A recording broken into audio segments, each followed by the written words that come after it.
Evening, folks. Well, good evening, folks. Welcome to our digital community meeting entitled COVID-19 and the Black Community, a virtual interactive community meeting to hear resources and perspectives on the impacts of the COVID-19 crisis on the Black community and a discussion on next steps and where we go from here. At the conclusion of this meeting, this video will be posted to Facebook on my Councilmember Richardson page, as well as the Long Beach Center for Economic Inclusion page. My name is Rex Richardson. I'm a member of the Long Beach City Council. I'm honored to host this series of important conversations. This is the first of two meetings tackling different aspects of the conversation. Tonight's focus is health and economic equity. We'll hear perspectives on health equity from experts within our Long Beach Public Health Department, our City Health Officer, Dr. Anissa Davis, and Interim Deputy City Manager, Teresa Chandler, as well as perspectives on economic equity from the Local Initiative Support Corporation Executive Director, Tanua Crash-Intuk.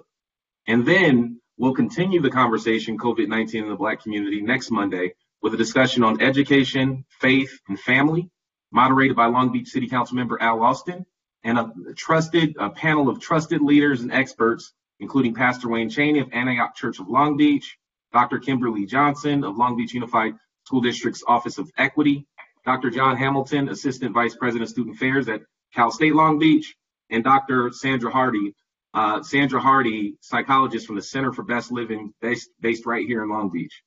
I want to take a moment to also acknowledge the committee of volunteers who stepped up to help organize today's conversation. This includes Carl Kemp of Antioch Church of Long Beach, Sharon Kroom Jackson, board member of the Long Beach Center for Economic Inclusion, Pastor Gregory Sanders of the Rock Church and Long Beach Ministers Alliance, the Honorable Steve Neal, retired Long Beach City Council member, Melissa Morgan of the Center for Economic Inclusion, Errol Parker, Allison King, the Long Beach Branch NAACP, and 9th District Chief of Staff Matthew Hanley.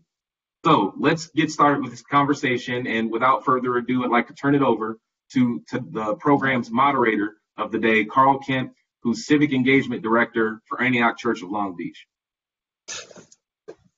Thank you so much, Councilman Richardson, and thank you so much for your leadership in putting this together. It's so important that we are able to have these conversations, and you've assembled such an esteemed panel of experts, and I'm just honored to have been included on behalf of Antioch, and just as a resident here in Long Beach, it's just a real pleasure to see really how engaged and at the forefront Long Beach is, and these kind of conversations really are inspirational and informational, and it's exactly what we need.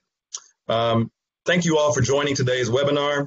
Before we get started, I want to welcome you to the Blue Jeans webinar platform. This entire webinar is being recorded and will be posted online for those who could not make the event this evening. We look forward to your engagement even after the conversation. Trust and believe that all of the panelists, especially the councilmen, will be looking at these comments, will be engaging a lot of the questions that we see. And this is just another conversation. This is not the last conversation. We need to have more of these conversations. We appreciate you joining this conversation. We look forward to joining your conversation when you put it together as well. This platform allows you to ask your questions of the panelists in real time using a Q&A link on your screen. A lot of cool features. The platform also allows us to comment, allows you to make comments in the chat box, allows you to ask questions in the chat box. We'll see some questions we'll be taking from the chat box, as well as answering them in real time with the able assistance of some of the staff folks who have helped put this event together, Matt Hamlet and Melissa Morgan. And today, we may not have a chance to answer all of your questions, but this webinar will allow us to keep a record of them, and then, like I said, follow up with everyone in attendance today and ensure that every question gets answered. The councilman did a fantastic job of acknowledging our committee, so I don't have to do that. I can cross that off the list, but I do want to acknowledge some of the community groups that have been instrumental, if not fully engaged in the committee dialogue. Top of mind as we put together this program, we've reached out to several community organizations and asked them to submit questions, and we will have some of those selected for this panel. And if not for this panel, then we'll have the relevant questions for next panel. If you have questions that you'd like to see asked at the next panel, please, if you know any of the panelists here, get them to us directly, or feel free to put them in the chat box and we'll take note of those as well. But I want to acknowledge some important community groups here in Long Beach. The NAACP, the 100 Black Men, Masjid El Sharif, the National Council of Negro Women, Black Lives Matter, the African American Heritage Society, Jack and Jill, the African American Cultural Center of Long Beach, Antioch Church of Long Beach, the Rock Christian Fellowship, Cal State University Long Beach's Black Student Union, all of our Greek organizations, the Great Eight, including Alpha Phi Alpha and Delta Sigma Theta, which participated directly in this conversation, as well as Zeta Phi Beta, the Center of Long Beach, representing our LGBTQ community and their participation in informing our questions, and last but not least, the Concerned Involved African American Parents Group, which was started back in the olden times by Sharon Diggs Jackson and Errol Parker. And so without further ado, and if we've left any community groups off, we acknowledge you from our hearts, charge it to our heads, not our hearts, and we appreciate your contribution in every way to our community. With that, I'd like to pass it to our esteemed medical officer. We are very fortunate as a former city employee to have a sister like Anissa Davis. Dr. Anissa Davis is our health officer, as well as our TB controller and STD controller. She holds a medical degree and a master's in public health. She grew up in Long Beach and attended UCLA, graduated with a degree in history. She attended Stanford University Medical School and completed a residency in family medicine in Long Beach and specialty public health training with the California Department of Public Health.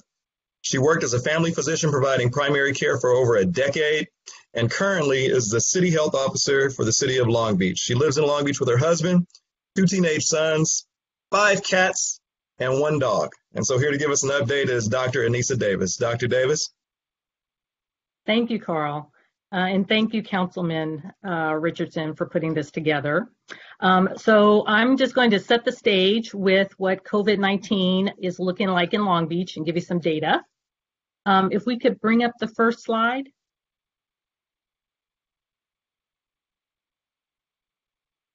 You guys see, oh, here we are. Okay, wonderful. Okay, we can go to the next one. That's what it's going to be, COVID-19 data. Thank you. All right. So as of I think this is as of yesterday, we had 948 cases, positive cases of COVID-19. 50 are currently hospitalized. We've unfortunately had 44 deaths in the city of Long Beach, and 606 people have recovered, which means they're finished with their infection and they've been cleared. Of these 948 cases, 52% are female and 48% are male. And that's what that circle is. And then below that, you can see positive by age. And 17% have been of the positive cases are under the age of 30. And then you can see between 30 and 39, 40 and 49, 50 and 59, 60 and 69. Each of those decades have about 16 to 18% of the cases. And then greater than 70, there's also 16 to 18% of the cases. So it's kind of evenly distributed. Out of those 948 cases, approximately 132 are in African Americans, and 14 of the 44 deaths are in African Americans. If you look at the lower left zip code map, you can see the darker you go, the higher the rate, and then that's shown with the numbers there. And so you can see that 90807 and 90803 are disproportionately affected with cases. They have some of the higher rates. And this also happens to be where we have a lot of our long-term care facilities who are being disproportionately affected by COVID-19 because of it's a congregate living facility with a very high vulnerable population. Okay, we can go to the next slide. So this just compares us to Los Angeles County and to California and to the city of Los Angeles. So let's look at the top slide. That gray dotted line is the city of Los Angeles. And then the next line there, the yellow one, is Los Angeles County. And then the light blue is the city of Long Beach. And then the dark blue is the state of California. And so this is the number of cases per 100,000 population. So you can see that we are tracking below the city of Los Angeles and the county of Los Angeles, but a little bit above the state of California as far as our positive case rate. And then if you look at that bottom graph, this is the number of deaths per 100,000 population. So it's the death rate. And so you can see that yellow line is Los Angeles County, and then there's Long Beach, and then there's the state of California. And so we're well below in our deaths per 100,000 population below Los Angeles County, but we are greater than the state. The next slide. This just goes over our trends in hospitalizations per 100,000. So we're the light blue again, and then Los Angeles County is the yellow. And so if you see earlier on, so we started off in March on the bottom left here, and then in April, Long Beach had a higher trend, a higher hospitalization rate, if you will. But since we're coming into May, we have gone below, we flattened. So this is a kind of, when people talk about flattening of curves, this is a curve that's been flattened for Long Beach. So that's a good thing. So that means that our trend of hospitalizations, or the number of people who end up needing to be hospitalized because of COVID-19, has gone down somewhat. Next slide. So this shows the impact of COVID-19 in our community versus long-term care facilities. So if you look at the far left here, that donut, that's our positive cases. So dark blue is in the community. So that just, houses, apartments, what have you. And then the kind of yellowish is our long-term care facilities. And then other is just other places. And so you can see in the left here that most of our cases are in the community, which means just not in congregate living facilities, so not in skilled nursing facilities. They're just in the community. And then you look, so that's approximately 72% in the community and 24% in long-term care facilities. Then when you look in the middle here, that is hospitalizations. So you can start to see that it's still mostly community members who are being hospitalized, or, if you look at all the hospitalizations, it's still made up more of community members, 63%, but you can start to see that there's a higher percentage of people from long-term care facilities who are being hospitalized at 32%. And that makes sense because those tend to be older and have underlying health conditions and be more medically frail. And then the last donut here is the deaths. And you see a kind of a big reversal. So out of all of our deaths, which to date has been 44, 81% of those have been from people who lived in long-term care facilities versus 18% of those, 18% of the deaths happening among people who live in the community. So people who live in long-term care facilities are at great risk to have severe outcomes from COVID. Next slide. So just to end here, so this gives some race and ethnicity data. So in the left hand, the dark blue bar is the percent of total population, and the light blue bar is the percent of cases. So on the far left here, you can see the first columns are Hispanic or Latino make up 42% of the population and make up 45% of the positive COVID cases. And then Caucasian people make up 28% of the population in Long Beach and then 21% of the positive cases. Asians make up 13% of the population and 15% of the positive cases.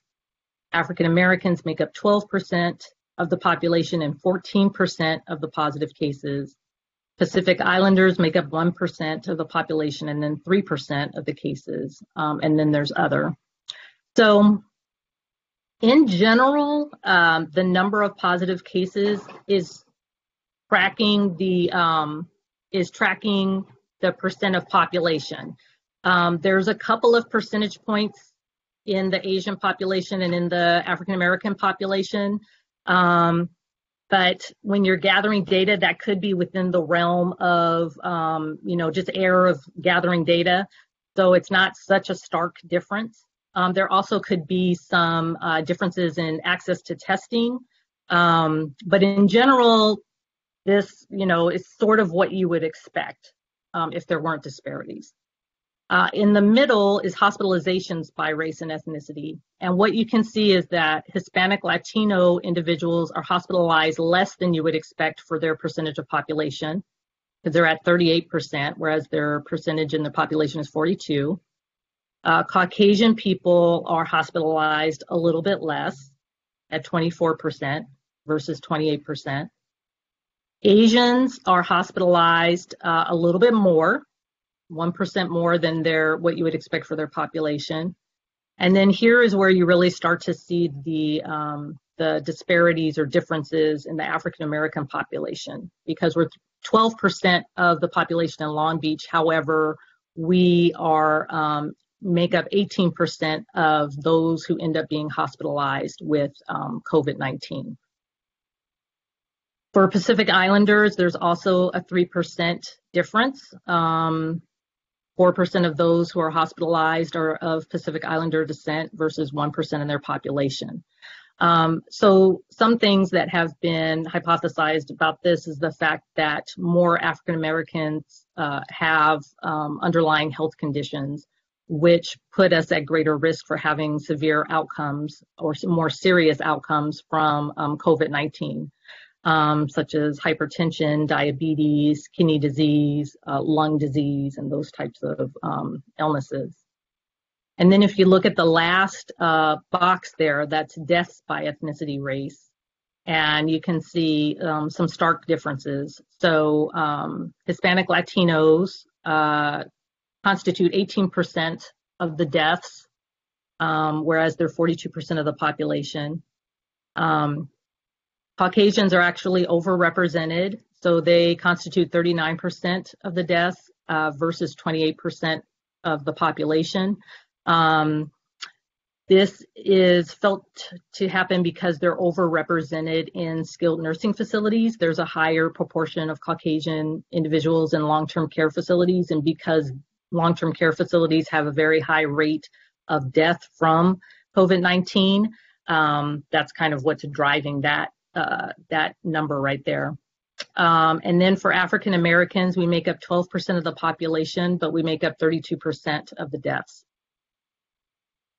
And again, not enough for Pacific Islanders and for Asians to be able to comment on it, basically. So, we are more at risk to have a severe outcome, and definitely more at risk to die from COVID-19 compared to our peers if we do become infected. So that's kind of setting the stage, and I will turn it back over to you, Carl. Thank you so much for that, Dr. Davis, and thank you for all your great work. It's a pleasure to work with you in my other capacity as the Chief Communications Officer for the Department of Public Health in the county, and you're a fantastic partner and represent Long Beach extremely well. Before we go to our panelists, I want to just ask you a couple of health-specific questions if I can, because I think they're in context and we might not get a chance to come back around and have the conversation. I'm sure these questions will be asked next week when Councilman Austin is the moderator, but I'd like to just ask a couple right now, if that's okay with you. Mm-hmm. I want to catch you off guard. Okay. First, and both of these questions come from Ludlow Creary. He's a local lawyer and musician, good brother. What can and should high-risk African Americans do to minimize their risk of infection and critical illness of infection? Mm-hmm. That's a wonderful question. Thank you. The first thing I would recommend is that we do the best that we can for our health care. So if we have an underlying health condition, we can't always control that, we have it, but we can control what we do about it and how well we manage it. So we should be taking our medicine every day. That's very important. We should be letting our healthcare clinician know if something's not quite right, if your blood pressure is running high or your blood sugars are running high or your breathing doesn't feel good. And then, so that would be the kind of top thing, is make sure you're doing the best you can for your medical condition. And then just self-care in general, things we all should be doing to make ourselves as healthy as possible. And those things are exercise, eating healthy, sleeping well, handling our stress as best we can. And so that's important. And then making sure that we're following all of the recommendations, specifically around COVID-19. Washing our hands is very important. That actually kills all of the virus. You need to do it for 20 seconds. So that's 2 happy birthday songs in a row. So that's really important. It's really important not to touch your face, especially if your hands aren't washed, because the virus, that's how it's transmitted, is through your mucous membrane. So through your eyes and your nose. So if your hands aren't washed and you shook somebody's hand and they have, they sneezed into their hand, for instance, and then you touch yourself, then you can transmit the virus. So you don't want to do that. Very good. Thank you. And hand sanitizer with at least 60% alcohol if you're not able to wash your hands. Wearing a facial covering is important. That keeps your droplets from infecting other people. And then staying 6 feet away from people. So if you're at high risk, if you know you have some underlying medical conditions, then you really need to be paying attention to those things. You need to be 6 feet away from folks, not going to gatherings, which they're prohibited, but you need to say thank you, no thank you. I'm not going to these birthday parties and what have you right now. When you're at work, if you're in an essential function and now retail is starting to open, you need to be really aware of your surroundings and make sure that you have some distance and you're wearing your facial covering and you're washing your hands and you're not touching your face. And in public health speak, we may know what underlying health conditions are, but can you explain quickly, like for a 2-year-old, what an underlying health condition looks like? Yes. And thank you for bringing that up.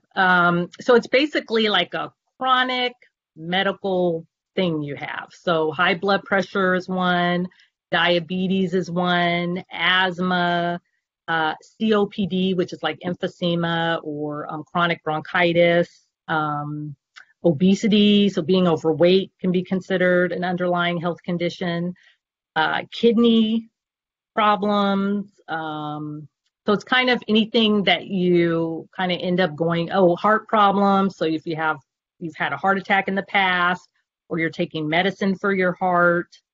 So it's kind of anything that's sort of making you need to go to the doctor on a regular basis is kind of an underlying health condition. Sure, thank you. Others, I think I include anything that might have you immunocompromised, HIV, cancer. And yes. One thing that isn't talked about a whole lot, and I'm sure you can validate this, is the impact of chronic racism. Chronic racism has an impact on our health, which increases cortisol levels and blood pressure. And so someone noted in here that that environmental impacts have an effect as well. So that's something worth noting as well. Do. Yep. One last question. Well, I think we covered it. I have another question since I brought up HIV. There was a fuller question here, but so I'll just try to make it a quick one. Can you talk about the measurement or collection of data for the LGBTQ community? Is that something that Long Beach is doing, the state, or is anybody doing that, or what are your thoughts on that? So the state has put an optional question that asks about the gender of your sexual partners. So it kind of will get to that a little bit. So it is an important issue. And there is a lot of data that we would like to have about COVID-19. So we'd like to have even more about, African Americans. Is it mostly African Americans who are essential workers who are at a higher risk versus those that have been able to stay home with the safer at home? LGBTQ, what impact has that had at all? Those are things. So we are asking some of those questions. I cannot say that the primary thing we're trying to do now is to halt the pandemic that we're in. So we know that this virus is transmitted respiratory. And so that's kind of where our focus is lying. It's trying to keep you away from people, rapidly identify you, test as much as possible throughout Long Beach, rapidly get our positives, isolate you, get you out of the way, find the people you've been around, make sure they stay home. That's called quarantine, because that's what's going to halt the spread. And then I feel like once we can do that, which is a huge task, that's lots of people and a lot of work, I think that the academicians and the health departments, so the schools and the health departments and all these other people will start to come in and really start to look at that data and really get in there. So right now, what I would say is, be patient. We want to know those things, but we need to get through, kind of first things first, we need to get through this pandemic and just identify whoever is infected, and just kind of get that situated first. Perfect. Thank you so much, Dr. Davis. So glad to have you here. I hope you will stick around in case questions of a health-related nature come up. I want to get to our panelists, and just so everybody knows, the format is going to be each one of our experts is going to be speaking on the subject of equity. We have some great speakers. The primary focus of today is equity. To give you a sense of equity, it's not necessarily seeking equality, right? So if we want everybody to have a bike, right, but you happen to have a disability that doesn't allow you to use your legs, a bike's not going to do you. The same bike that I get is not the same bike that you need. So we want to make sure that everybody has what they need to get what everybody deserves in society. Our panelists are going to do a much better job of defining that. And we're going to start with Tanua Thrash Intuk. I'm going to read her bio because it deserves to be read. Tanua leads a LISC LA, the Local Initiative Support Corporation Los Angeles. It's a local economic development forum that helps transform underserved communities throughout the Los Angeles and Orange County regions. Under her leadership, the organization has financed and built thousands of affordable housing units, increased capital for small businesses, and advocated for smarter public policy around neighborhood revitalization. In 2018, Tanua co-chaired the City of Long Beach's Everyone In Economic Inclusion Policy Task Force, an initiative designed to provide economic inclusion recommendations to create a local economy that includes and benefits every Long Beach resident. Throughout her career, she has worked to attract millions of dollars in funding to create and sustain programs ensuring local equity and economic inclusion. Tanua has a strong track record of serving her community as a board member or advisory board member to many organizations. She earned her master's in city planning from the Massachusetts Institute of Technology, that's MIT, and her undergraduate degree from UC Berkeley. Tanua has also served as her daughter's Girl Scout troop leader, volunteers at the Alfred Jewish Community Center, where my daughter also goes when it's open, and was crowned 2019 Mrs. Long Beach. She and her husband, Uduak Joe Intuk, are raising their children in the Riverdale community of Uptown Long Beach. It is my pleasure to now give it to the one and only Tanua Thrash Intuk. Tanua.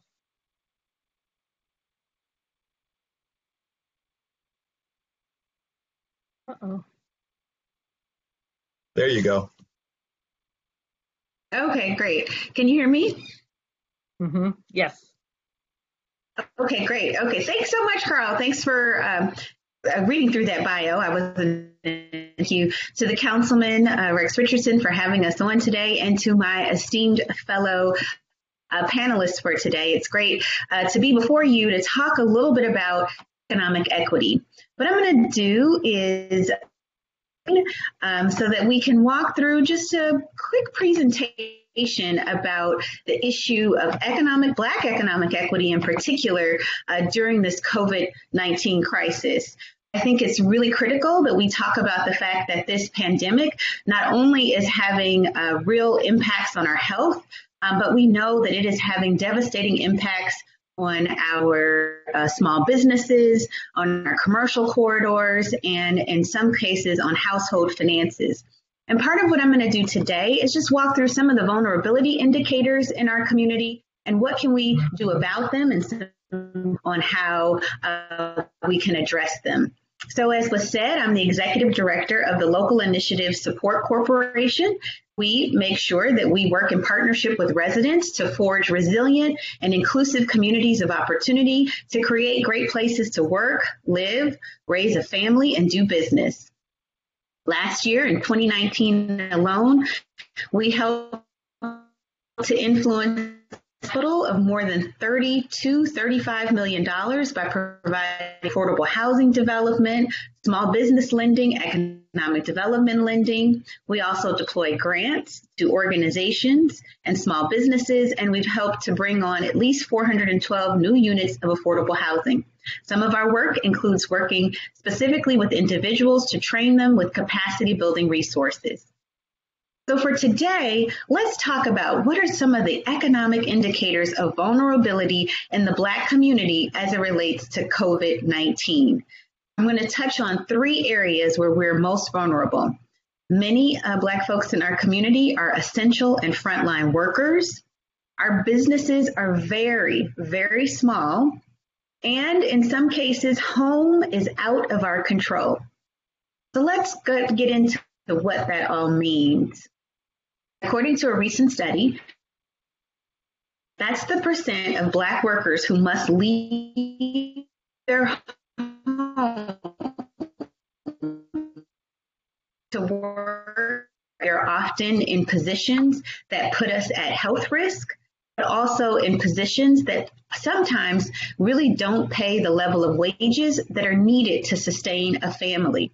And so it's really critical that we understand where we sit in terms of our economic incomes for our families. This particular chart here shows the real median household income by race between 1967 and 2018. And you can see for Black families, we're still struggling to be able to really, attain equity with other communities in terms of having the level of median household income.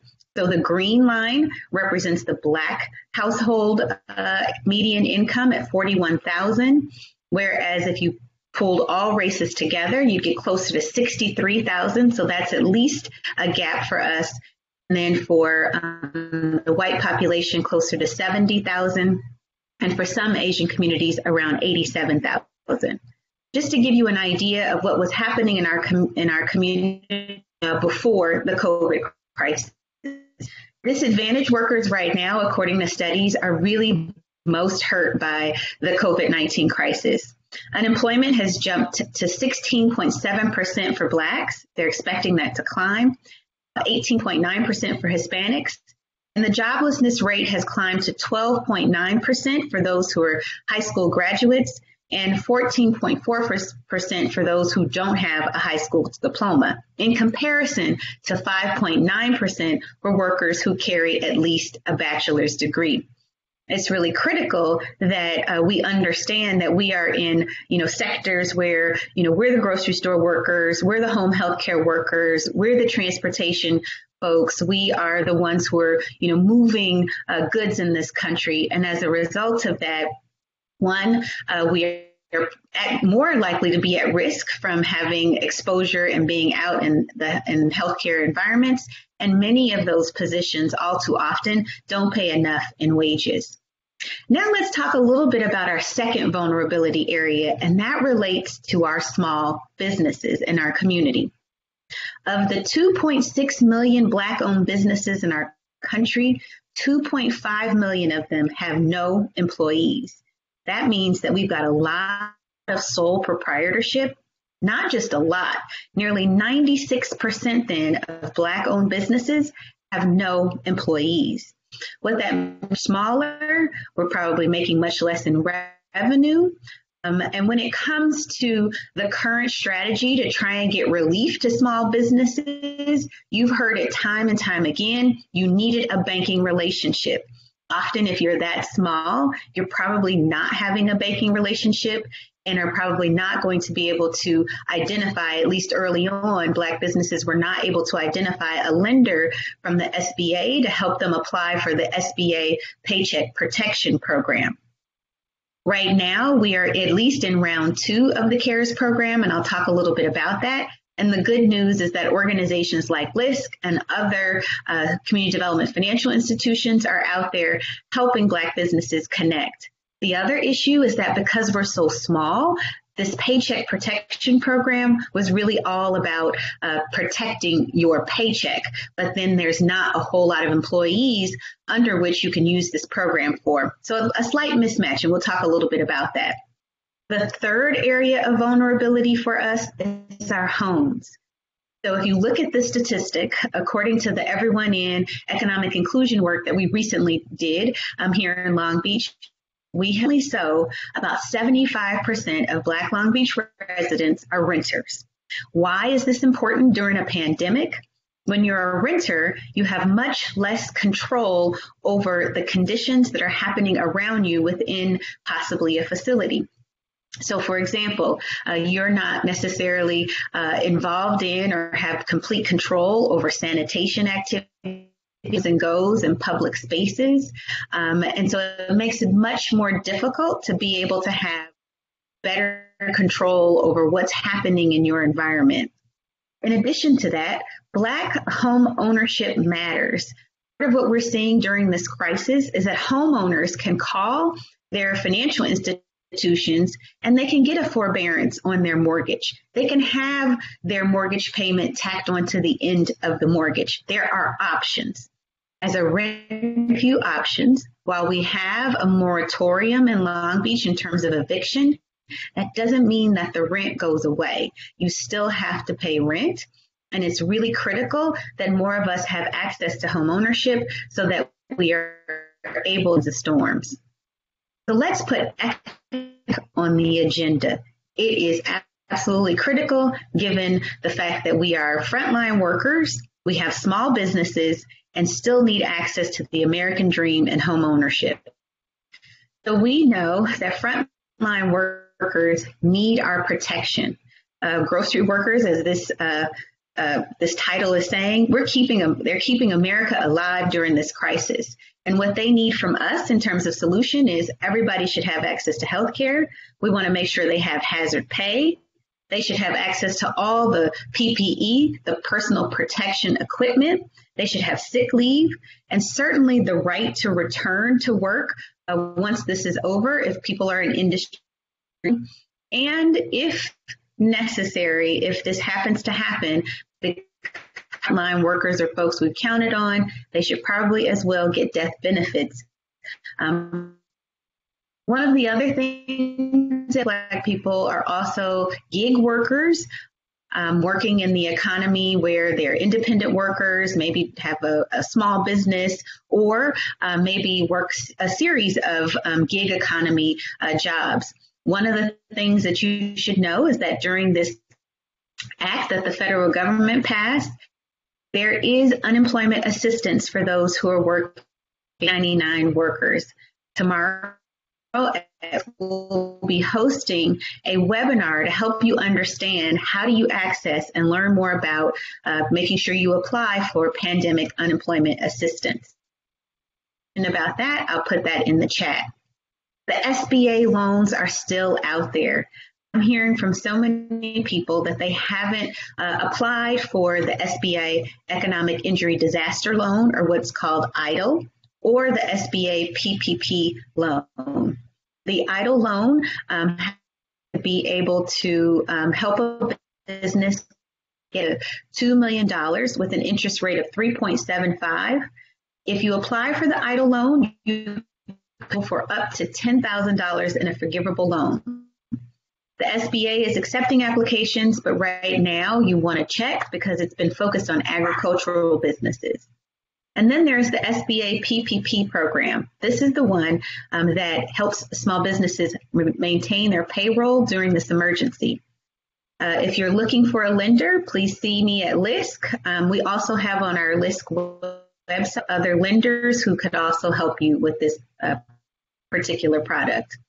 It's going fast. There's about $100 billion left. Enough Black businesses. You keep your employees on payroll, also pay your rent and your utilities, as well as your mortgage interest, not the principal, but the interest. And then there is the Kiva program. This is a program that is part of the Everyone In Economic Inclusion Initiative, and that program has capital in it right now. We're providing through the crowdfunding platform of Kiva 0% interest and 0% fee loans up to $15,000 to small businesses. Because of the partnership with LISC, we're accelerating your raise on this platform. So if you're looking to raise $10,000, if you raise $5,000, we'll match it dollar for dollar. At another $5,000, 0% interest, 0% fee to get you your $10,000 loan. And I wanted to make sure that I brought to your attention that there are grants out there. Over the last month, a number of grants have come and gone. A couple have closed, but one that will reopen again is the LISC Rapid Relief Fund, where we will be offering up to $10,000 in grants to small businesses. We're excited that a few businesses here in Long Beach have been able to access that resource. And then finally, home ownership is still critical to being able to weather this kind of storm, both economic and health-wise. It also gives us greater control over our environment and makes sure that as a community and as families, we can remain safe. I believe that it's important that we look at home ownership models that are not just about single-family homes, but really trying to figure out how do we convert multifamily units, apartment buildings into home ownership opportunities to help folks access the equity that they need in times like this. And so that's a bit of an outlook about Black economic equity right now and COVID-19, both our vulnerabilities and what can we be doing right now to make sure that our communities stay safe, but also continue to have economic viability beyond this. So I'll close there and hand it back over to Carl. Thank you so much, Tanu. That was fantastic and informative. Is this, would that presentation be available for folks if they'd like to get a copy of it somewhere? Will we make that available to them? Awesome. Sure, no problem. Thank you so much. Such good information in there. Before we go to our next panelist, I want to let you know that this Blue Jeans platform has a lot of cool features. One of them is you can do polls. And so we're going to have a few poll questions to get a sense for what our attendees are thinking, and we'll use that data to inform policy decisions and future activities here by the folks on the call. First poll question. How worried are you about the impact of COVID-19 on the Black community in Long Beach? That question again is, how worried are you about the impact of COVID-19 on the Black community in Long Beach? And if you look over here on your screen, it will be on your right side underneath the little telephone and attendees. It's a chat box with a bar graph, and you'll be able to participate in the poll there. So do please take a moment as the conversation is going on to participate in our poll. Now it's my pleasure to introduce a sister who I've not had a chance to meet in person, but I've interacted with on the calls. She has a great reputation with folks. There's an old African proverb that says, my friends' friends are my friends. And all the friends that I respect have a lot of respect and admiration for her. So that means she gets invited to the cookout. She is currently the deputy city manager in the city of Long Beach, doing great work. And someday will likely ascend to the very top.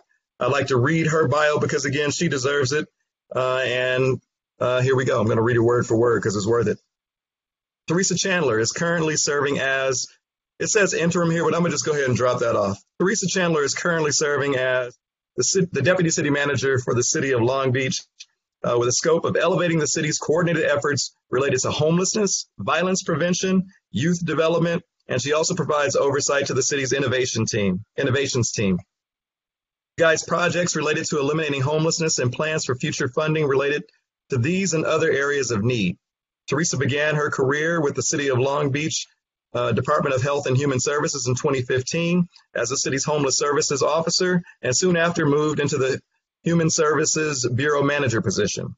In this role, she has been responsible for the day-to-day management of two divisions, homeless services and community impact, which includes the Center for Families and Youth, the city's Safe Long Beach Violence Prevention Plan, the Long Beach My Brother's Keeper Initiative, Human Trafficking Prevention Program, and oversight of the city's trauma and resiliency informed practices with the end goal of turning Long Beach into a trauma and resiliency informed city.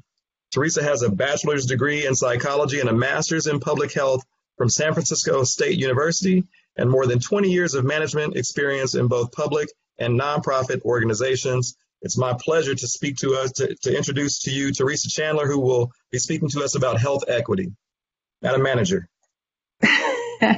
Well, thank you for that introduction, Carl, and for dropping some of my titles, but I appreciate the confidence. So it truly is an honor to be in this conversation with all of you this evening.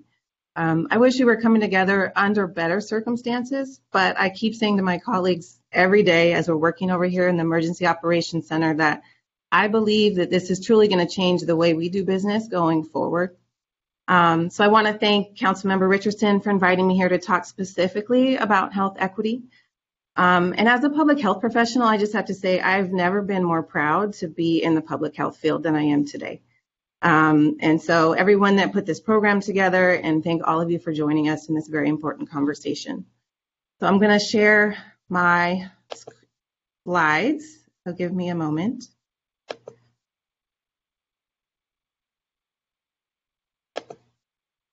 Okay. All right, so for those of you that aren't aware, Long Beach is one of 3 cities in the state of California that operates our own health department. This makes us extremely unique in how we're able to conduct business. We can make decisions based on our local need, which is really great. Since I only have a few minutes with you today in this opening conversation, I'm going to jump right into how having our own health department has really allowed us to move quickly in response to this horrible pandemic. With Long Beach and the Long Beach Health Department and the city manager leading the charge, all departments are responding to the COVID emergency in a coordinated effort. So all the departments across the city. And we're operating under what's called the Emergency Operations Center.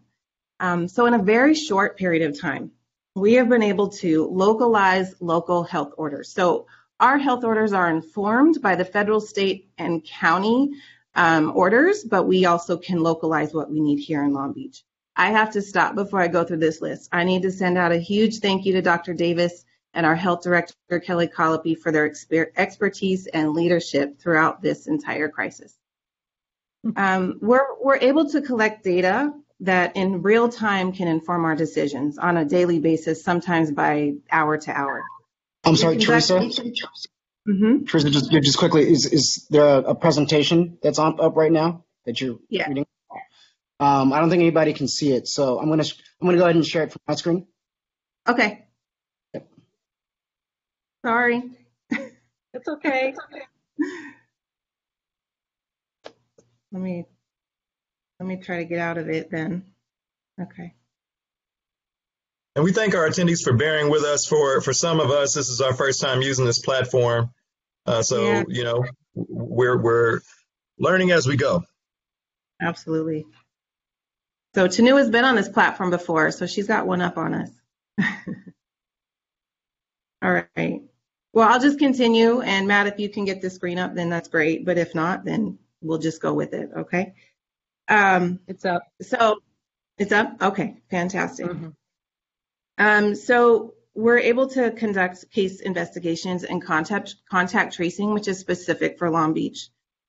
We also can conduct a local response to support the skilled nursing facilities, including provisions of personal protective equipment, also known as PPE. It's a term you've probably heard a lot. We have a distribution center here in Long Beach that's specifically for supplies and PPE.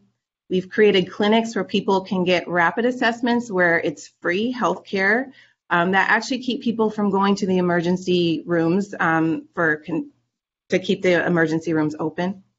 And we create mobile hospital tents that have been distributed to 3 local hospitals so we can expand our capacity if needed. Next slide. So we've also been able to develop race-specific outreach and education plans. We have developed testing centers with drive-up or walk-up access, and those testing centers are located at Jordan High School, Cabrillo High School, St. Mary's, and Long Beach Community College at the PCH campus. Our public health laboratory allows for 24-hour testing, so we turn around the results rather quickly. That's for first responders, medical providers, and long-term care staff. We have popped up homeless shelters, and through Project Room Key funding, we have housing for isolation. We've created an older adult information line and support system. We designed an education and support system for businesses, and we're designing a business recovery plague book that includes an environmental health insight guide into hospitality and recovery. So as you can see, this is a long list, and there's more to the list. And it's very clear that everyone has been impacted by COVID-19 in some way, shape, or form. But this data it shows not only locally, but on a global scale, the Black community is disproportionately affected by COVID-19. This, unfortunately, is a familiar statistic that mirrors what we have seen in other health-related disparities going back decades. So as Dr. Davis referenced earlier, African Americans are more susceptible to COVID-19 because of the underlying health conditions in our community. These conditions include, as she mentioned, higher rates of asthma, diabetes, and heart disease. And something I want you to think about is these underlying health conditions are actually preventable. But we are disproportionately have these higher rates, and it's critical that we understand why and the root causes of the why. So that's where I'm here talking about health equity today. So I want us to step back for just a moment to talk about why race matters and why environment matters, meaning the place that we live. So we have to talk about these 2 factors in this health equity conversation. Health equity is achieved when everyone, regardless of race, neighborhood, or financial status, has the opportunity to experience the highest levels of health. And we must ask the question, there's a lot of questions that we need to ask, but one really important question is, why are some populations at greater risk of contracting these illnesses that are actually preventable than others? So if you could show the health equity slide, because I can't see what's up. So if it's up, that's great. So as Carl mentioned before, he was talking about, riding the bikes. And so this is another example of a health equity example of equity versus equality. So in equality, you give everyone the same thing. And what happens is for equity, you have to look at what people are starting from, because not everybody's starting from the same place. So we need to look at what the needs are and give people those things and those resources in order to get people to end at the same place. So it's really important to talk about where we live, work, and play, because where we live, work, and play greatly contributes to our health and our well-being. While it's common to think first about individual behavior, genetics, and healthcare as the most important contributors to our physical health, So thinking about how we eat, how we exercise, are we smokers, do we drink? Those behaviors. Genetics is what we're born with, and our access to healthcare. So that contributes to our physical health, right? But we also have to look at social factors. So when I say social factors, I mean things like our housing, our education, our environmental exposure, our public safety, is there violence in the community, access to transportation, employment, and income. These are all strong predictors of not only our physical health, but also our social, emotional, financial, and overall health and well-being. So to break it down just a bit further, in cities across America, including here in Long Beach, both social disparities such as poverty, segregation, and lack of educational, housing, and employment opportunities have origins in discriminatory laws, policies, and practices that have historically denied marginalized groups the right to access quality education, earn income, own property, and build wealth. And when I say build wealth, I mean building generational wealth that we can pass on. All of this has led to the differences in health outcomes that we see today. These factors, along with the persistent stress and trauma of racism, generational poverty, and implicit bias in healthcare, all contribute to the root causes that explain why we are disproportionately impacted by both chronic diseases and COVID-19. So remember in the beginning of my conversation, I mentioned that I believe this is going to change the way we do business. This pandemic is going to change the way we do business. Well, I'm certain that this pandemic is actually giving us the opportunity to move our work forward with intention to cut through these really challenging issues. So I tend to be a glass half full kind of person, and this is a really horrible pandemic. The light that I do see in all of this is that these data are actually retelling our story, and that cannot be ignored. So in understanding that these many factors are contributing to our individual and collective health, we must provide all residents with fair access to the conditions that promote the best possible health. Though it is clear that fractured or broken systems cannot be fixed overnight because, as we all know, it took centuries to create, we can make an impact today in our everyday practice and how we connect with each other and how we listen to each other and how we design our policy and systems moving forward. Next slide, should be slide 6. So the City of Long Beach is committed to ensuring our response and recovery methods are implemented using these efforts, keeping these efforts at the forefront. So 1, the Office of Equity has been embedded into the Emergency Operations Center structure, and 2, the city leadership has committed to using an equity lens in all decision making going forward. So what is an equity lens, you might ask? So a health equity approach allows us to promote optimal health for everyone by addressing the underlying causes of poor health, prioritizing our needs, and creating conditions that allow everyone to thrive. We are building the city's capacity in our response to COVID while focusing resources on the communities that truly need it and are at risk, both health-wise and economically. So we're committed to addressing these holistically within 4 pillars that include strategic safety and prevention education, by partnering with trusted messengers like churches, neighborhood groups, and others to ensure prevention education is tailored and delivered appropriately. Increased access to testing and healthcare by identifying and finding solutions to overcome the many barriers that it makes challenging to access testing and healthcare. Isolation and quarantine spaces to prevent spread. So we want to provide isolation and quarantine education and locations so that people don't spread the virus to the people that they love and live with. And striving for a just and equitable economic recovery. So above all, we know that a top-down recovery will not capture the long-term knowledge, wisdom, and experience that residents and community leaders have.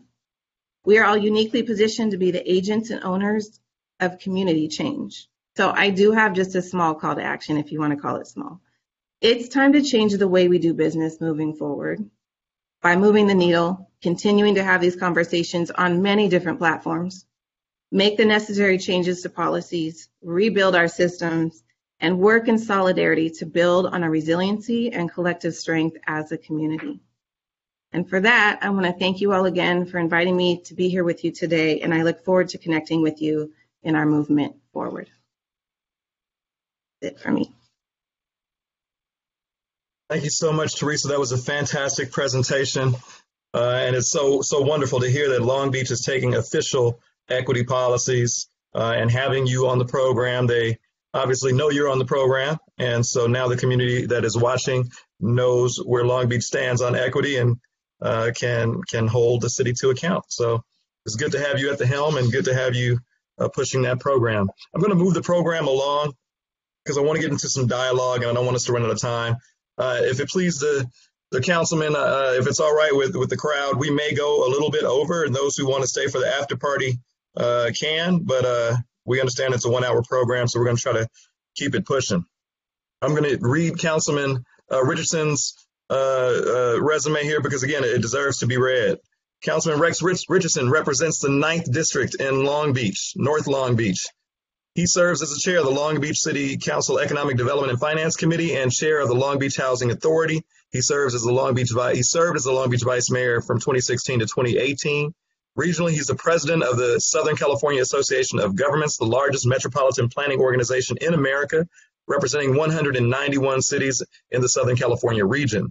Councilmember Richardson has a history rooted in advocacy for our most vulnerable communities and is recognized for taking innovative approaches to address local government challenges. His record of accomplishments includes championing the Long Beach Economic Inclusion Implementation Plan, establishing the city's Office of Equity, expanding shelter capacity to address homelessness, creating the PATH Young Adult Diversion Program, leading the Long Beach My Brother's Keeper initiative, and securing major investments into the revitalization of North Long Beach with the Michelle Obama Neighborhood Library, the new Houghton Park Community Center, and hundreds of millions of dollars in private, commercial, and industrial investment. Councilmember Richardson, his wife Nina, and his 2 young, beautiful daughters are residents of the Collins neighborhood in North Long Beach, and I'm proud to call him my friend. Give it up for Councilman Rex Richardson. Councilman, take it away. Thank you, Carl, for that introduction. I have a few slides, so I'm going to go ahead and start sharing my screen here. And I want to go ahead and start off just by acknowledging both our panelists. They have tremendous experience. And, you know, the way I define experience is when you've experienced is what you gained when you've been told no. You gain that experience so that you can share with the right set of perspective and points of view. So thank you, both of you. It was tremendous information. I hope it was beneficial to folks. So today I'm going to talk a little bit about COVID-19 in our Black community from my own perspective. And you mentioned some of the work that I've focused on. I think equity is not a fad. I think it's a tipping point for our city, and it's really been central to the way that I think about how we address longstanding issues that have plagued our communities for far too long. And so what we've done over the last few years is really begin to expand our capacity within the city of Long Beach to understand equity and to work to address equitable issues. I think I was elected in 2014, but the first moment that I remember is when we embraced the My Brother's Keeper challenge and when our health department engaged in the Father Friendly initiative in 2015. Since then, we've went ahead and created an Office of Equity. We're one of just a few cities, a handful of cities around the country to do so.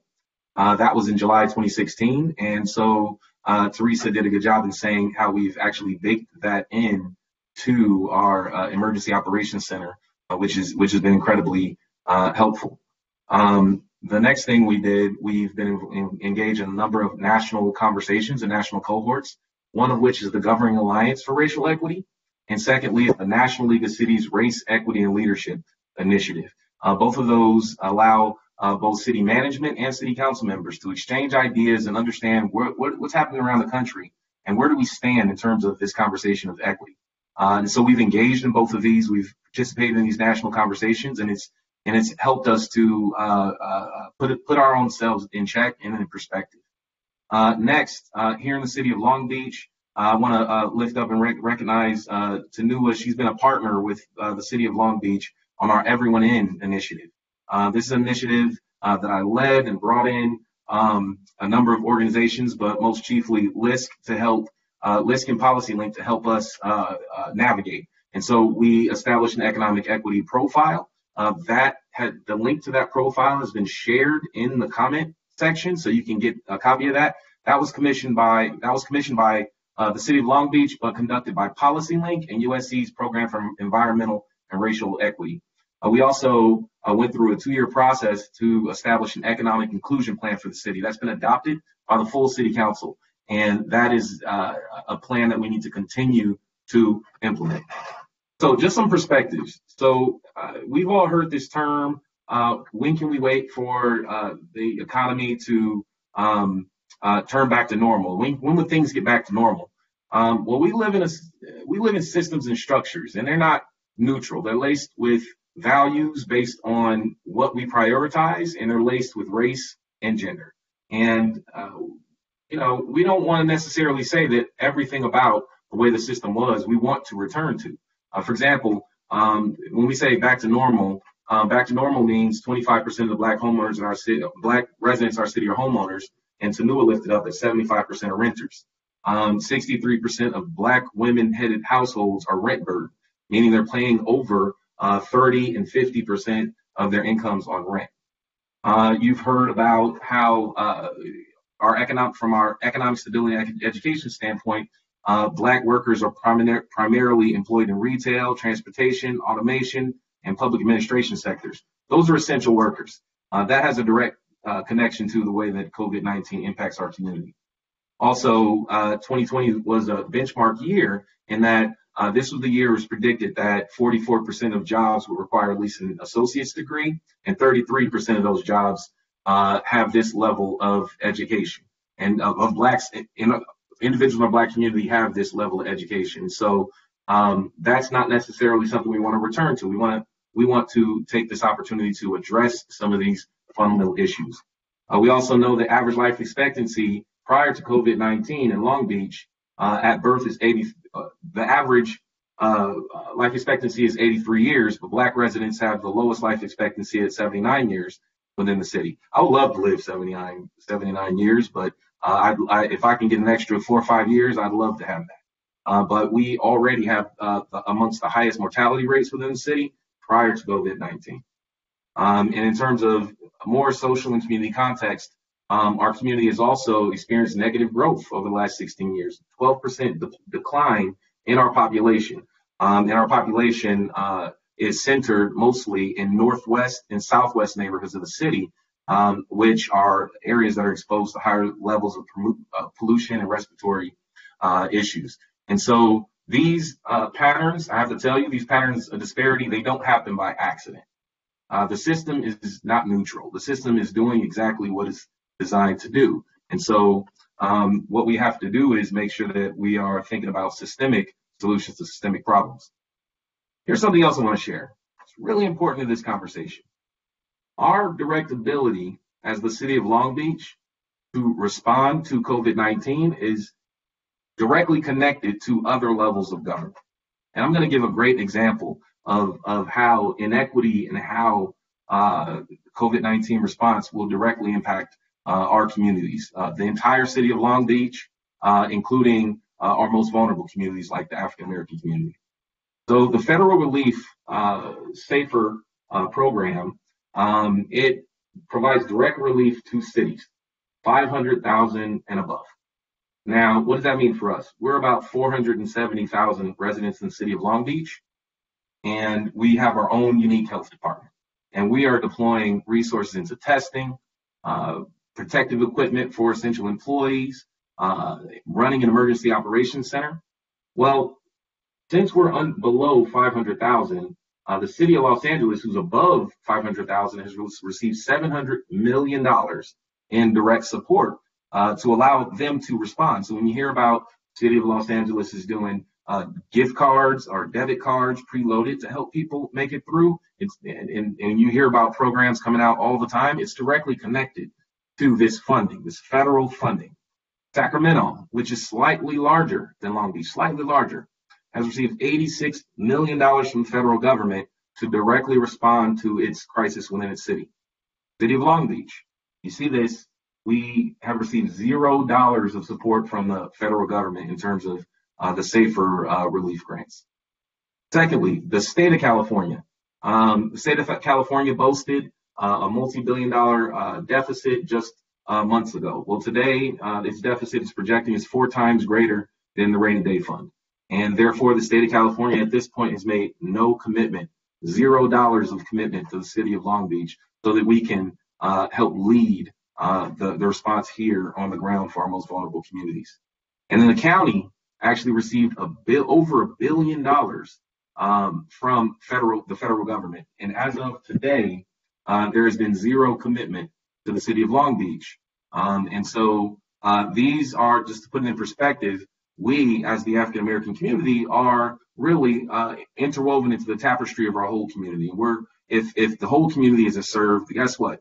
We all are going to feel this impact. No matter what your background is, you're going to feel this impact if we don't band together and make sure that we receive what we're supposed to get from the federal, local, and state government. Next, I wanted to, all that in perspective, I wanted to tell you that there's hope. When I hear folks like Teresa Chandler and our deputy city manager in our city management office, and when I see the conversations across our city council and across our community, there's really hope. And as I said before, we're at a tipping point, and I believe now is a true opportunity to really make sure that equity is really laced throughout our response, but also how we rebuild this economy. PolicyLink released a report that really focuses on certain themes that should be laced throughout any recovery, and they call it the Common Sense Street Smart Recovery Plan. It's centered on racial equity. Here in the city of Long Beach, we're engaging in that. We advocated to make sure we're publishing race equity data and we're providing the right context and geographic data.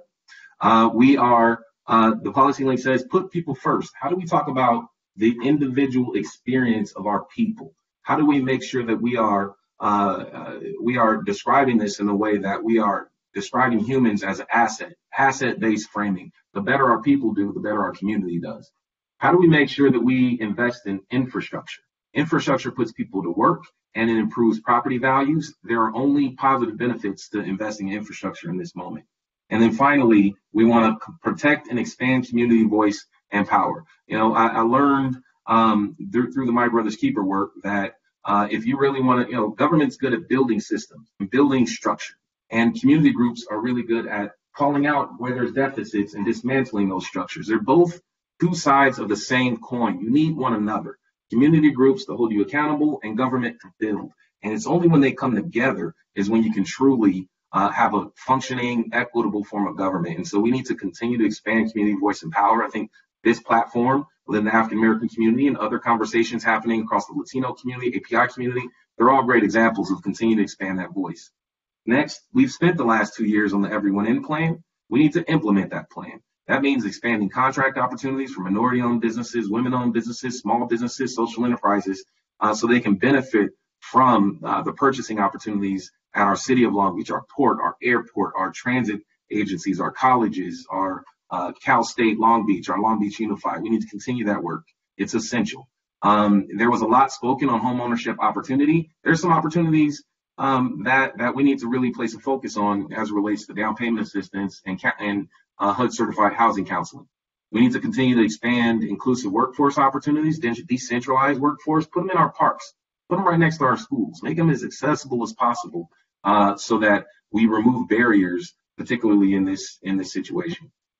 And then the last few things I'll say is we should fully implement the COVID-19 economic relief package. We're not done.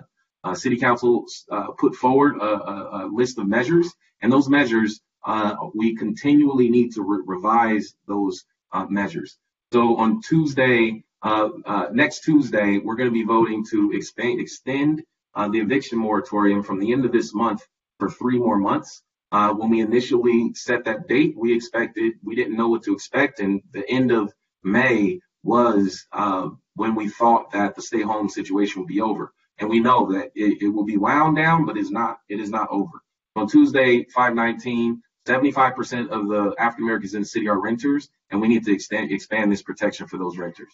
Number 2, the City Council moved forward to direct city staff to create sick leave policies for workers and right to return policies for workers who have been impacted. Well, those ordinances return to City Council tomorrow. We've already talked about how this has a direct impact on communities of color. Well, the City Council will have an opportunity to vote on that tomorrow.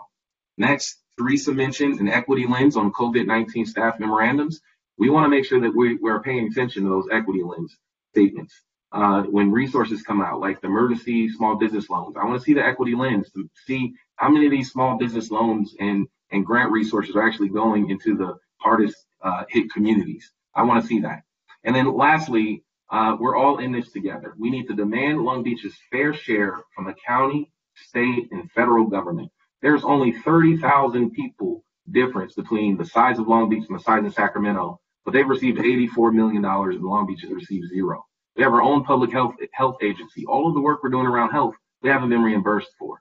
This has a direct impact on how we as a city can provide for you, the residents. So I'll conclude my comments. We tried to stay within 7 minutes. We've all sort of gone over that, but I'll stop sharing my screen and defer back to our honorable, Carl Kemp, our moderator. Thank you, Carl. Thank you, Councilman. Thank you for that great presentation. I would ask the same question I asked Tanu, and I'll ask Teresa as well. Can you make those presentations available for folks who have been viewing and may want to get those, maybe post them online? I certainly will. All right, awesome. Thank you. All right, I want to get into a few questions here with the time that we have. And I want to start with Teresa. We have a lot of questions to get to, but I want to start with this one. Now, this is sort of a personal question. I know you have a background up in the Bay Area, a lot of work in Oaktown. How would you personally like to see health equity elevated here in Long Beach? Sure, that's a good question. Thank you, Carl. So we have a lot of conversations about equity in different spaces, but it's really important that the health equity conversation is a normalized conversation so that it's not taboo and that we can bring it into all different spaces as we're looking at policy and planning, utilizing that equity toolkit in everything that we're doing, like really embed that into the work across the city. And that's really important because that toolkit gives us the things that makes us ask the important questions and make sure that we're addressing those things so that we can really make change within our structures. Sometimes people say structures actually aren't broken. They're actually designed to do what they're supposed to do. But it's really time to make a shift in those structures and push forward. So health equity is really important. We need to focus on the social determinants of health. So all of those things I mentioned, the school, environment, everything that makes us whole, where we live, work, and play, those all need to be considered in every single part of the city. So that's my short answer. Well, I have a quick follow-up question, if I might. And I have an echo for some reason. Now I'm muted. Okay, here's my question. As we have these conversations about equity in these specific places, one thing I have seen quite often is that many other racial groups don't feel the need to include Black issues in their conversation, but the Black community is quick to include other ethnic groups in the conversations that they are bringing to the fore. So, for example, we are quick to say Black and brown communities, and I have nothing against that, but I wonder what your perspective is on having an unapologetic, specific conversation in an equity context around the impacts on Black people specifically, without feeling like we're slighting other folks who are also having equity issues. Well, I think it's just what you said, is being unapologetic and not being afraid to just speak on it. And, I do it as a woman. I do it. I apologize for, taking up too much space sometimes. And these really important issues in every culture, but in our Black culture, we have to own it. We own our history. We own the things that have happened, in the historical context, and then we move on that forward. And unapologetically, we move on it. We speak on it. It's real. It's who we are. It's what we, how we've built up. But it needs to be in the conversations. And I think that all races need to embrace that in their spaces. And embracing these issues is a way of, and also educating ourselves too. A lot of times, for me, if I'm speaking on something that I don't fully know about, that I tend to make judgments or suggestions that maybe aren't true. And so it's really filling those spaces as we educate each other and able to have those real conversations. Because Long Beach is so diverse. We have so many cultures, so many races that are here together. And we need to learn from each other. And we have different ways. There's different cultural expectations. There's different ways that we communicate. And I think it's really beautiful and powerful when people can come together and learn from each other and then learn from each other's experiences to push forward. Fantastic. Thank you so much for that answer. Okay, next question I'm going to throw to you, Tanua. Honestly, I mean, it sounds really good. I know you have access to a lot of data. You have done a lot of things in the community. but is economic equity really possible for Black people now? Is it really possible? And if so, how? Yeah, Carl. I mean, frankly, we now know that the federal government has to print money when needed for issues that are impacting communities. And it's really critical that we use this moment as a community to shine light on what's happening to us, right? So we need to shine a light on what are the health disparities, but what are the economic disparities? How many of us are working and don't have, enough to be able to take care of our families, even with multiple jobs, multiple incomes? How many of us have small businesses that we're really, looking to be able to grow but can't access the capital? All of the things that we did not think were possible are all the things that everyone is calling for right now. Everyone is looking to the federal government to help, provide them with some level of sustenance and sustainability. We've talked about universal basic income as a country, and essentially what we've put together nationally with the CARES program, with the SBA PPP program, and other like programs, including extending our unemployment insurance so that there's more money, there's additional funds, there's the pandemic unemployment assistance, all of that looks like the kinds of policies we had hoped that our country would consider. Even when we look at our environment and we know that part of the health and economic disparities that we're experiencing, we're living in neighborhoods that are near freeways, near other pollutants. And frankly, right now, the air has been the cleanest it's ever been, since we've been recording. And so the possibilities are there, and now is the time for us to really stand up and shine a light on what's needed and to demand it. We know it can happen. So there, if I can just go back to our earlier question, it goes back to that unapologetic Black specificity, that if we want to get specific funds, we have to be specific about what the issues are. And again, I just want to throw this out there for everyone's consideration. It's not a slight to anyone else. The story of the Good Samaritan is about caring for the other. But it's also very important, as you say, and as Teresa has said, that we be unashamed and unapologetic to point out the specific impacts on the community and make sure that we keep, through our own methods and our own styles, as Teresa said, channeling it back to really the point that I want you to focus on this higher percentage issue. I want you to focus on this percentage a little bit more before we begin to dilute the Kool-Aid here. Let's keep it as grapey grape as we can. Yeah, essentially, we know now that the only way to really address equity is we have to look at what are the indicators, the statistics, and the outcomes for Black people. Black people have been the canary in the mine for this country in terms of what's happening and what kinds of things need to be addressed. So in order to truly address equity, I know in most circles that I'm in, that means that you have to understand what's happening to Black people and address that. And that will in turn trickle up in some ways and help others.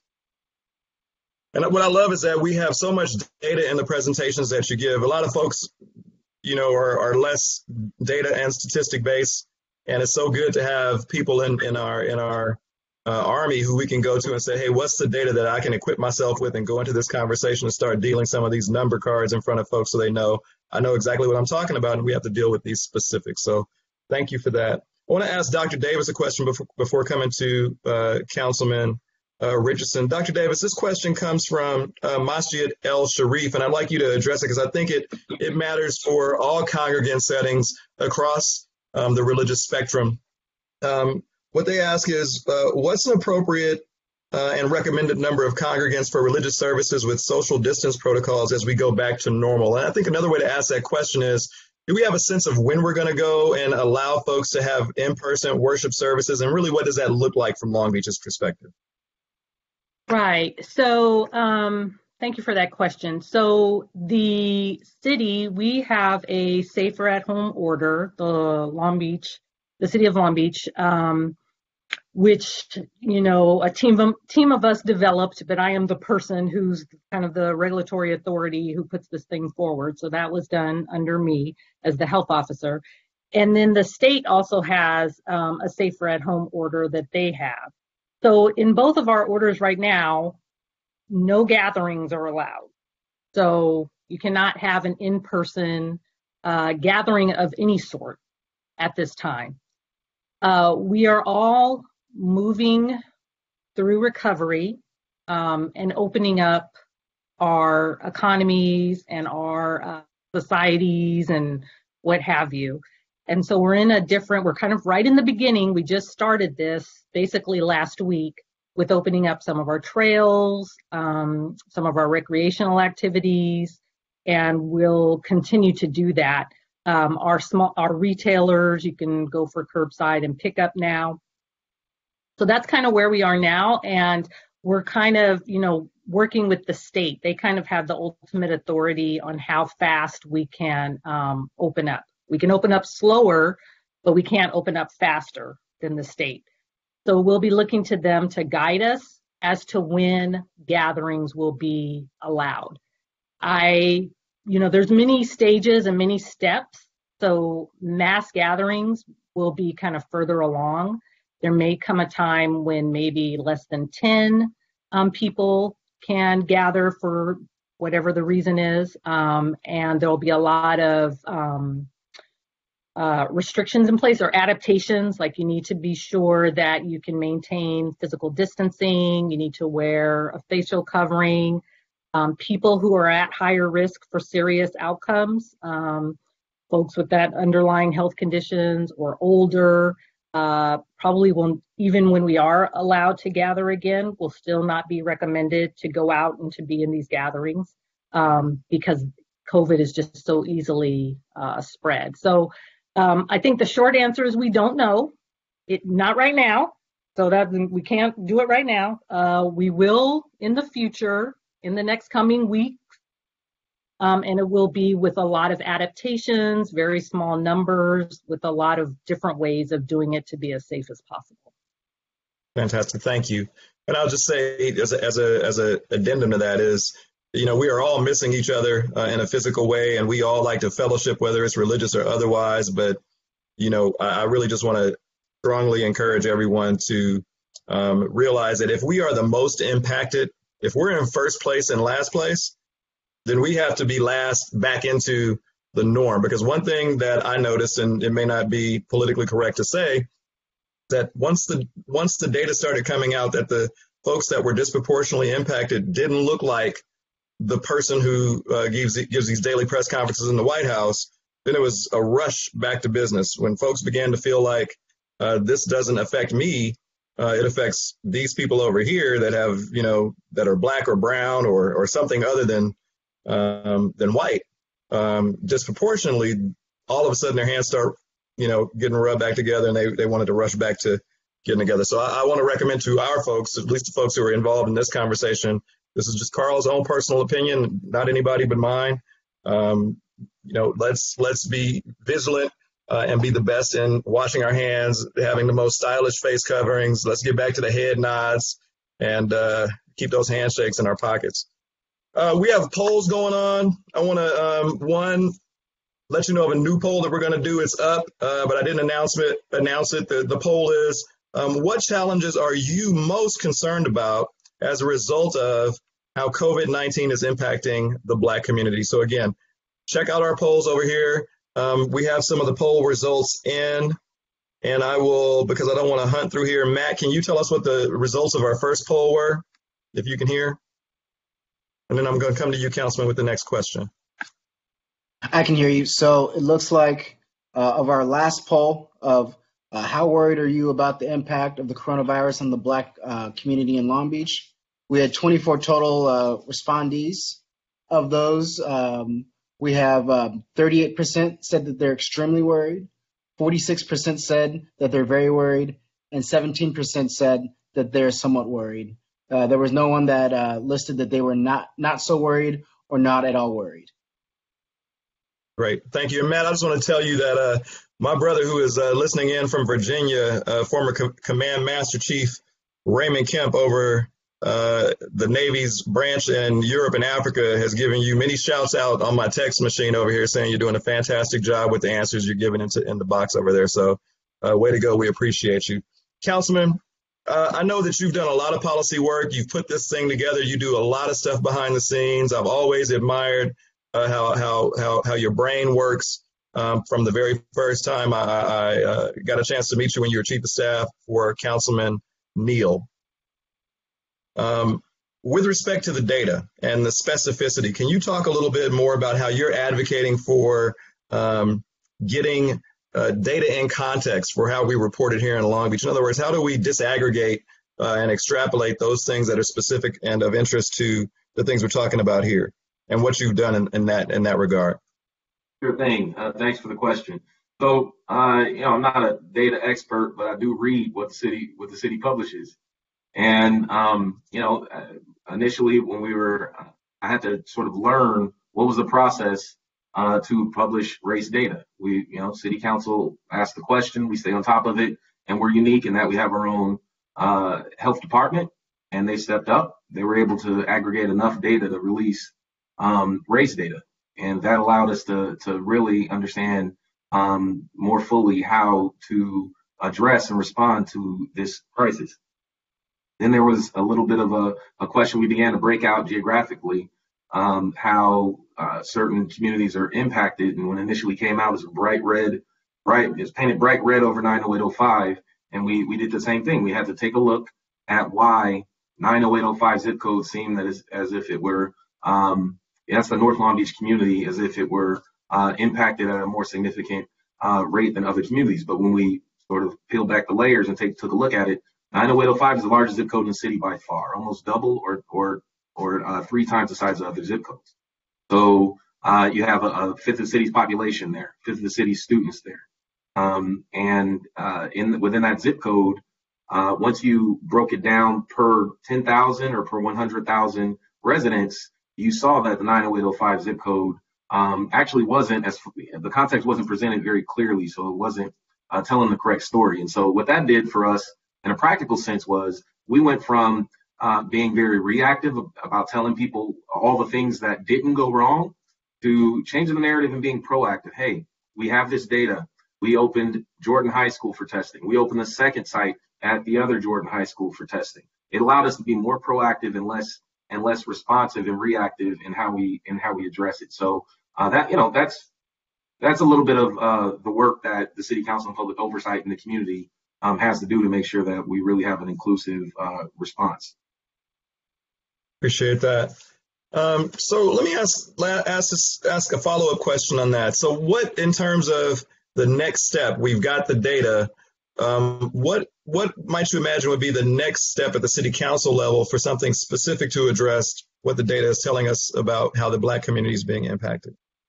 I think we need to really focus on what's to come, right? What does the new reality look like? I think it's less about, again, like I said in my comments, returning to normal. I think it's the time that we really look at, time to make a large commitment, a national commitment to health equity.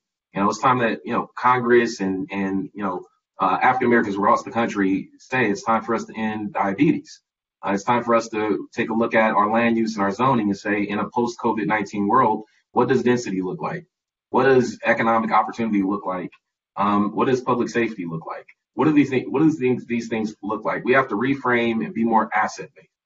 If someone asks a question, the way that you typically hear local governments talk about a problem, a lot of times it's focused on characteristics that are not based on facts or data. But I think we need to really put people first and think about the way people are impacted. For example, when we begin to open up, how do we make sure that young people in our city aren't necessarily impacted with overloaded with tickets and things like that for not necessarily following the rules, but we not look at these young men, these young individuals as problems, but we look at the system as a problem. How can we leverage public safety, our police officers and everyone to help be a part of the education campaign to make sure that we're not necessarily deploying a lot of tickets and overburdening people in this emergency, but rather engaging these people and creating economic opportunities for people and education opportunities so we really build some trust within the community.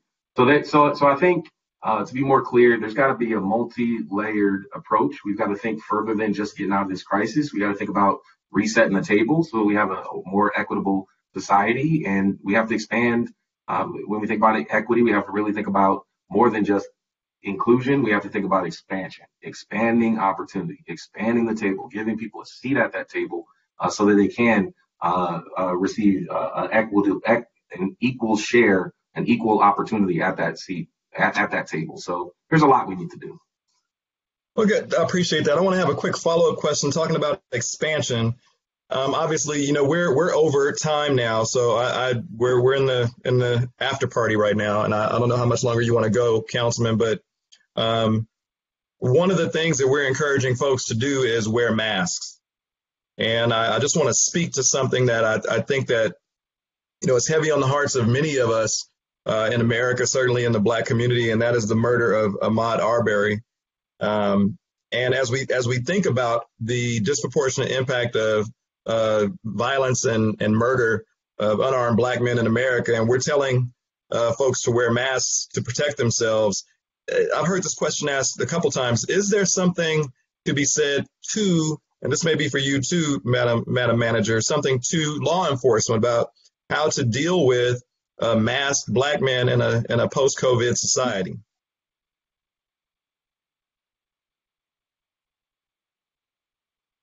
Who's that question for? Either one of you city insiders. So I'll jump in. This is, again, you know, that conversation about shying away when public leaders shy away from difficult questions. It's our responsibility to really tackle and reframe conversations. It's like what I said about it's not necessarily about fixing individuals or fixing this young man, about fixing systems. It's about, you know, I was raised to believe that, you know, I'd rather build leadership than build youth leadership than build youth prisons. That's just a fundamental principle that I was raised with as a young man of color. And so those are the principles that really come through when you advocate for things like representation and leadership. We have to make sure that, you know, city councils reflect the demographics of the community, make sure city management reflects the demographics of the community, make sure that department heads and leadership, public safety, they reflect that community, because then you have a certain awareness that's baked in from the very beginning about not necessarily everything is as it seems, and everyone's individual experience is not the same. And so, yeah, these are big, you know, large issues, but we shouldn't shy away from them. We should engage in those conversations because it's core and central to how our city will overcome these challenges and be a more thriving, fruitful city for everyone. I appreciate that candid answer. Did you want to add to that, Madam Manager? Oh, goodness. I think Rex did an excellent job, and I agree with him. I think it's a reflection, you know, we have to see ourselves in all of these positions and communicate with each other and have the real conversations. So thank you, Rex, for your response. I couldn't have said it better. Okay, I want to ask a closing question. Then I'm going to say a closing statement. Then I'm going to give it to the councilman to end. And I'm going to ask that, Tanua, you answer this question first. In this being my second forum that I've been privileged to be a part of, one refrain that sort of keeps washing up on the shore is that everybody, how did you pick the people who got on the panel? Or how did you pick the people who got to be a part of the committee? Or why didn't you? And so there is a tension around events and conversations like this around who gets to be included and how. And so what I'd like to ask the group, starting with you, Tanua, is how best can we make sure that we engage one another across levels so that we, to the best of our ability, reduce the tension and maximize the information and sharing that benefits us all? Sure. So I can't tell if is my mic unmuted now? No, we're listening to you. Okay, great. So first of all, earlier today in Long Beach, and there was a question about sort of whose responsibility is it, to tell people about resources out there. And it was said in such a way that I realized that people need to be reminded in time like this that we are all in this together, right? There is no one who will not potentially be impacted by this pandemic, by this virus. Our economic lives are really bound together right now.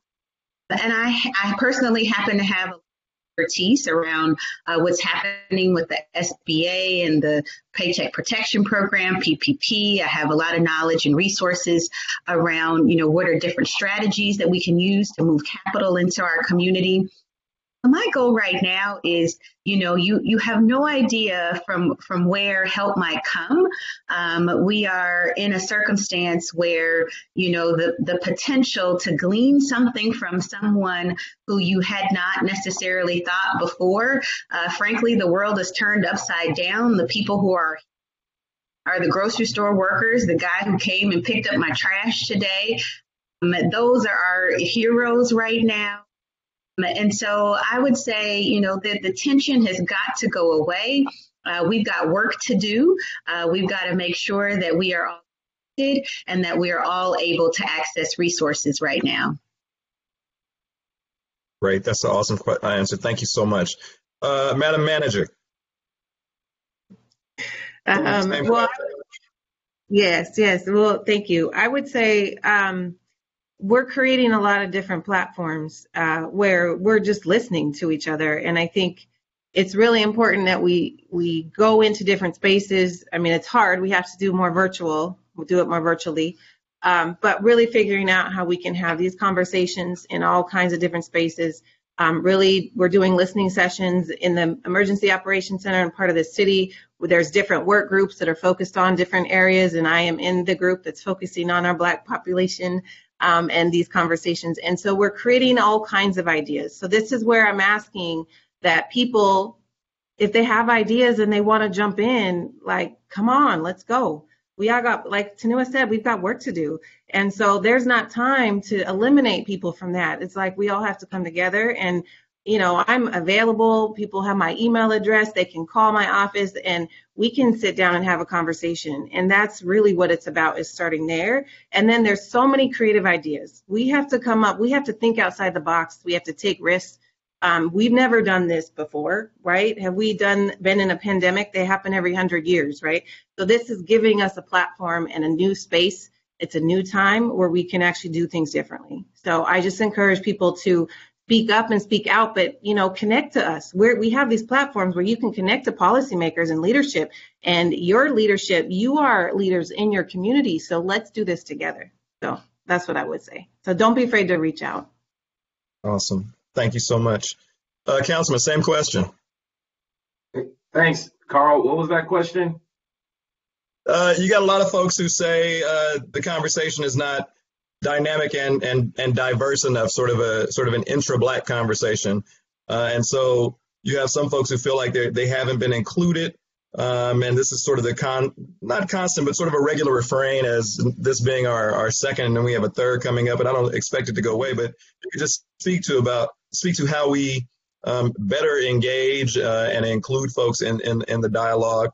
One way I will note, thank you, Matt, for this, for all of the viewers who are watching this after the fact. If you have a question, feel free to send that question to us. We can answer it after the fact.